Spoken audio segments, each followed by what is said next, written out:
Electron को हम लोग के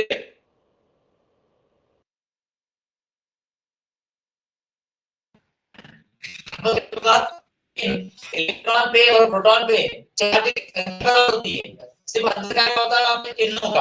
कैसे? 1.6 into 10 to the power minus 19 coulomb, ये होगा चार्ज प्रोटॉन पे। ऐसे ही इलेक्ट्रॉन पे चार्ज होता है आपका -1.6 into 10 to the power minus 19 coulomb. तो आवेशों की मात्रा प्रोटॉन और इलेक्ट्रॉन पे बराबर होती है, अंतर क्या है? तो उन सब बातों को बाद में न्यूमेरिकल में आपको हल करना है। अभी तो आपने कह दिया कि इस परमाणु के नाभिक पर आवेशों की मात्रा कितनी है? Z गुणा E, समझे आप लोग? और इस नाभिक से r दूरी पर सबसे बृहत्तम कोष है, सबसे आखिरी वाली कक्षा है, और उस आखिरी वाली कक्षा की जो दूरी है वो यहाँ से यहाँ दी गई कितनी अपने को? r, जिसे हम लोग कहते हैं त्रिज्या। ये त्रिज्या हो।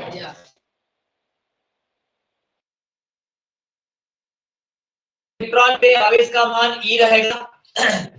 अब आप जानते हैं कि जो बोहर का मॉडल है, इसके बाद में थॉमसन मॉडल है। इन दोनों मॉडल में कहा गया था कि कहीं ना कहीं नाभिक के चारों तरफ भ्रमण करने वाले कौन होते हैं? इलेक्ट्रॉन। और इलेक्ट्रॉन जिस वृत्ताकार मार्ग में भ्रमण करते हैं वो कहलाता है कक्षा। और किसी इलेक्ट्रॉन की जो प्राथम कोष में, परमाणु के प्राथम कोष में उपस्थित इलेक्ट्रॉन की नाभिक से जो दूरी होती है, इसी का नाम क्या कहलाता है? त्रिज्या। तो आपने कहा नाभिक पर चार्ज कितना है? Ze। इस इलेक्ट्रॉन की दूरी कितनी मान लिया अपन ने? r। इलेक्ट्रॉन में चार्ज कितना मान लिया अपन ने? E। तो अंतर क्या है? यहाँ धन है और यहाँ पे क्या रहेगा? ऋण। इसके बाद आपने कहा इस इलेक्ट्रॉन इस वेग से ये लगातार गति करता है। अगर आप इसका वेग कितना मान लेते हैं? अपने v मान लेते हैं। इस इलेक्ट्रॉन का द्रव्यमान भार की बात करें तो आपके इलेक्ट्रॉन का द्रव्यमान कितना मान लिया? यहाँ पे स्मॉल m। ये सारी बातें आपको मानना पड़ेगी। नाभिक पर आवेश बराबर Ze, इलेक्ट्रॉन पर आवेश बराबर E, इलेक्ट्रॉन की नाभिक से दूरी बराबर r, इलेक्ट्रॉन का द्रव्यमान बराबर m, इलेक्ट्रॉन का वेग बराबर v। ये सारी बातें आप यहाँ अलग से लिखेंगे। और लिखने के बाद आप जानते हैं कि जब इलेक्ट्रॉन लगातार भ्रमण करता है नाभिक के चारों तरफ, तो उस पर दो प्रकार के बल कार्य करते हैं। दो प्रकार के बल उस पर लगते हैं। एक धन और ऋण के बीच में लगने वाला आकर्षण बल। एक कौन सा बल है बेटा आपका? धन और ऋण के बीच में लगने वाला आकर्षण बल। दूसरा, जब इलेक्ट्रॉन घूमता है तो इस इलेक्ट्रॉन पर केंद्र के द्वारा लगने वाला बल, इस केंद्र के द्वारा इलेक्ट्रॉन पे एक बल लगता है और इस बल का नाम होता है अभिकेंद्रीय बल। क्या नाम होगा इसका? अभिकेंद्रीय बल। तो आपने कहा इलेक्ट्रॉन पे लगने वाला बल, आकर्षण बल जिसकी बात कर रहे हैं आप लोग, आकर्षण बल का मान दोनों के आवेशों का गुणनफल, एक का आवेश Ze है, दूसरे का आवेश कितना मान लिया अपन ने? E, और बटे में दोनों के मध्य की दूरी का वर्ग, दोनों के बीच की दूरी कितनी है? r करेंगे वर्ग। दो चीजों के बीच में लगने वाला आकर्षण बल दोनों पर उपस्थित आवेशों के गुणनफल और दोनों के मध्य की दूरी के वर्ग के व्युत्क्रमानुपाती होगा। यहाँ पर ये कूलॉम बल भी कहलाता है। इस आकर्षण बल का नाम क्या था आपका? कूलॉम बल। तो पहला कूलॉम बल लगेगा, F बराबर इतना। अगर आप इसको गुणा कर देंगे तो यहाँ पर आ जाएगा Ze² अपान r² बराबर क्या जाएगा यहाँ पे? F। समीकरण नंबर देखिए इसको A। सबसे पहले आपने कहा आकर्षण बल लगेगा, इसके बाद दूसरा बल लगेगा आपका अभिकेंद्रीय बल। कौन सा बल लगेगा आपका? अभिकेंद्रीय बल। अभिकेंद्रीय बल मतलब केंद्र बिंदु द्वारा इलेक्ट्रॉन के ऊपर, केंद्र बिंदु मतलब नाभिक, नाभिक के द्वारा केंद्र पर जो है इलेक्ट्रॉन पे लगने वाला बल अभिकेंद्रीय बल कहलाएगा। इस अभिकेंद्रीय बल का जो मान है, अभिकेंद्रीय बल जो है, इस अभिकेंद्रीय बल को भी हमने F मान लिया। इसका जो मान है वो वस्तु के द्रव्यमान, उसके वेग का वर्ग बटे उसकी नाभिक से दूरी, मतलब ये सूत्र होगा आपका mv वर्ग बटे r। अभिकेंद्रीय बल का सूत्र याद कर लिया सब लोग? आप लोग mv वर्ग बटे r, mv वर्ग बटे r, mv वर्ग बटे r, mv वर्ग बटे r, mv वर्ग बटे r, mv वर्ग बटे r, mv वर्ग बटे r। अभिकेंद्रीय बल का मान क्या रहेगा? mv वर्ग बटे r। m कहलाएगा वस्तु का द्रव्यमान, v कहलाएगा वस्तु का वेग और r कहलाएगा नाभिक से वस्तु की दूरी। इसको दिया समीकरण नंबर 2। अगर आप देख पा रहे हैं यहाँ पर भी F लिखा हुआ है, यहाँ पर भी क्या लिखा हुआ है? F। इसका मतलब दोनों के एलएचएस क्या है, बराबर। जब दो समीकरण में एलएचएस बराबर होते हैं तो गणित कहता है कि उनके आरएचएस भी क्या होंगे, बराबर। सुन लिया आपने।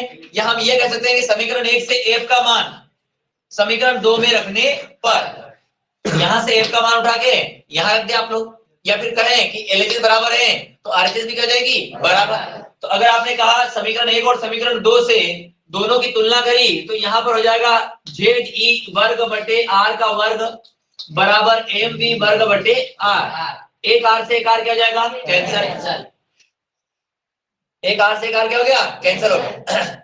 अब यहां पर बचा है एम बी वर्ग बराबर जेड ई वर्ग बटे आर। समीकरण नंबर बनेगा 3। तीसरा समीकरण बना दोनों को जोड़ करके। अब इसके बाद आपने कहा बोहर के मॉडल में कहा गया था, बोहर के मॉडल में एक बात कही गई थी। कौन सी बात कही गई थी? इलेक्ट्रॉन केवल उसी कक्षा में भ्रमण करता है। बोहर के मॉडल को अगर याद करेंगे, पढ़ेंगे तो उसमें एक पोस्टुलेट है, अभी जो है एक भाग दिया गया है, पॉइंट दिया गया है। उस पॉइंट में कहा गया है कि इलेक्ट्रॉन केवल उसी कक्षक में, उसी ऑर्बिट में या ऑर्बिटल में प्रवेश कर जो है भ्रमण करेंगे जिसके लिए कोणीय संवेग का मान NH/2π का सरल गुणांक होगा। एक अभिग्रत है वहां पर, उसमें कहा गया है बोहर मॉडल में कि इलेक्ट्रॉन उसी कक्षा में भ्रमण करता है जिसके लिए कोणीय संवेग का मान, जिसके लिए कोणीय संवेग का मान H/2π, H/2π का सरल गुणांक होगा। इसका मतलब है कि बोहर मॉडल से अगला पॉइंट आएगा आपका बोहर के मॉडल से। बोहर के मॉडल में कहा गया था कोणीय संवेग, कोणीय संवेग को कहते हैं MVR। कोणीय संवेग का सूत्र याद करें MVR। कोणीय संवेग का सूत्र क्या आएगा, MVR। कोणीय संवेग का सूत्र क्या आएगा, MVR। तो कोणीय संवेग का मान H/2π का सरल गुणांक होगा। सरल का मतलब क्या मान लिया अपन ने, n। अगर गुणा कर दे n को और h को क्या बन जाएगा आपका NH, NH/2π। अब यहां से तुम क्या निकालोगे बेटा, b का मान। यहां से क्या निकालेंगे, b का मान। अगर हम यहां से b का मान निकाल लें तो ये m और r कहां जाएगा, बटे में।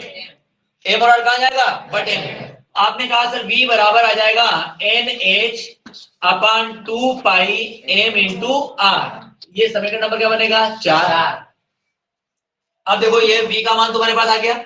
इस v के मान को उठाना है और समीकरण 3 में रखना है।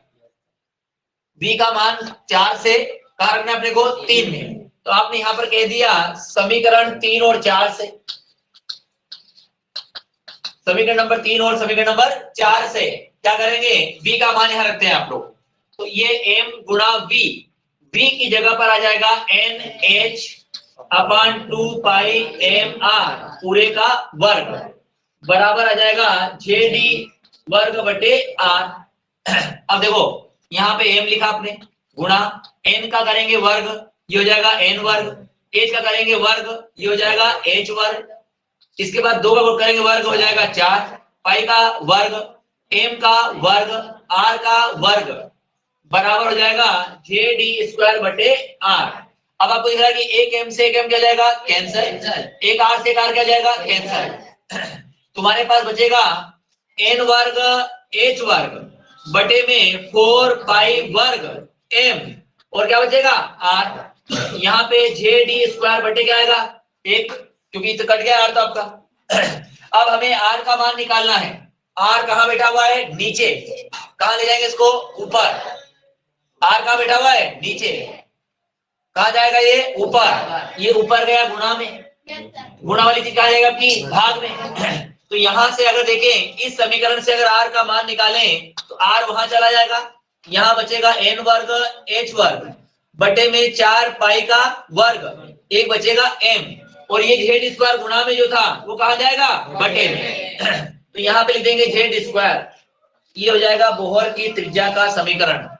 सूत्र याद रखना हमेशा, n वर्ग h वर्ग, दो चीजें ऊपर रहेगी, बटे में 4π वर्ग m ZD²।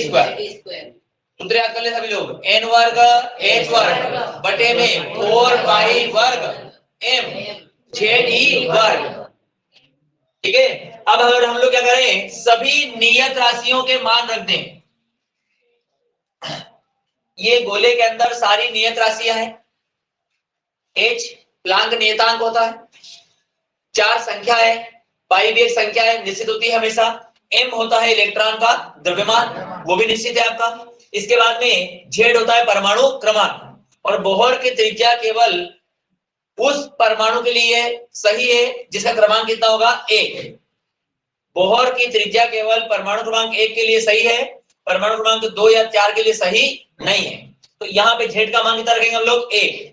इसके बाद e मतलब होता है आवेश, और आवेश का मान मैंने बता दिया आपको 1.6 गुणा 10⁻19। अगर ये सारी नियत राशियों के मान रखते हैं तो यहाँ उत्तर आ जाएगा तुम्हारा r बराबर 0.529 गुणा 10⁻8 मीटर। ये हो जाएगी त्रिज्या।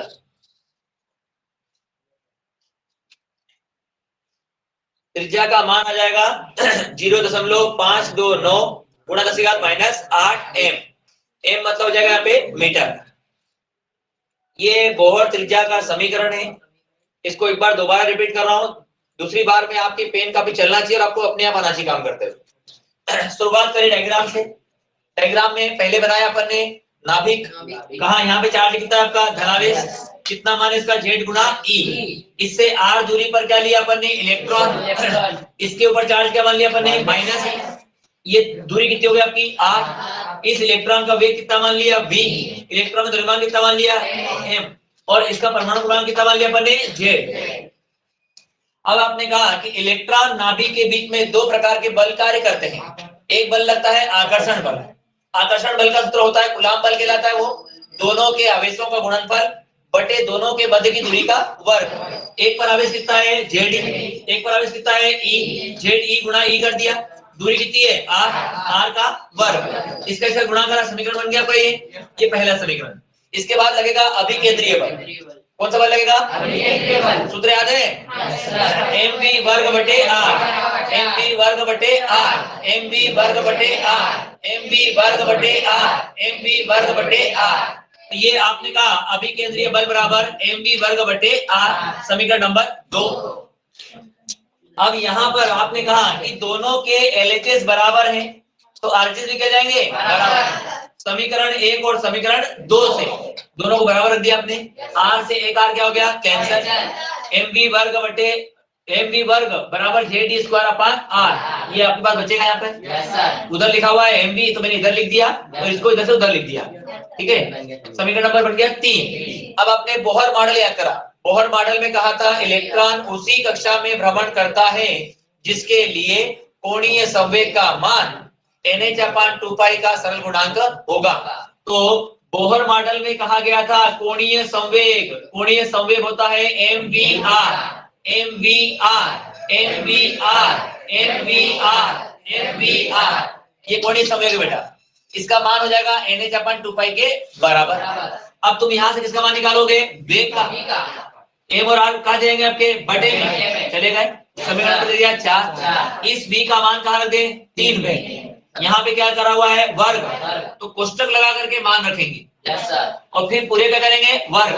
पूरे का मतलब सभी राशियों का वर्ग होगा, m का भी होगा, h का भी होगा, 2 का भी होगा, पाई का, m का और r का, सभी का वर्ग कर दिया आपने। तो आपके पास ये m था, n वर्ग हो गया, h वर्ग हो गया, 2 दूनी 4, पाई का वर्ग, m का वर्ग, r का वर्ग। m से एक m क्या हो गया, कैंसिल। एक r से इधर वाला r क्या जाएगा आपका, कैंसिल।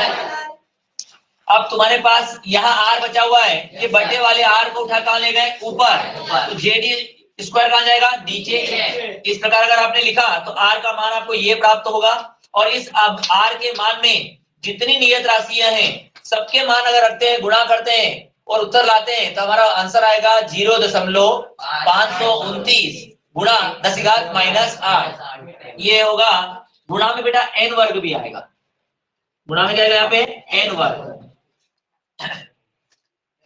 क्योंकि n का मान नहीं रखा मैंने, बाकी सबका मान रखा हुआ है। ये डेरिवेशन है, अपनी पेन कॉपी निकालें और दोबारा से इस डेरिवेशन को करके देखें आप लोग सॉल्व।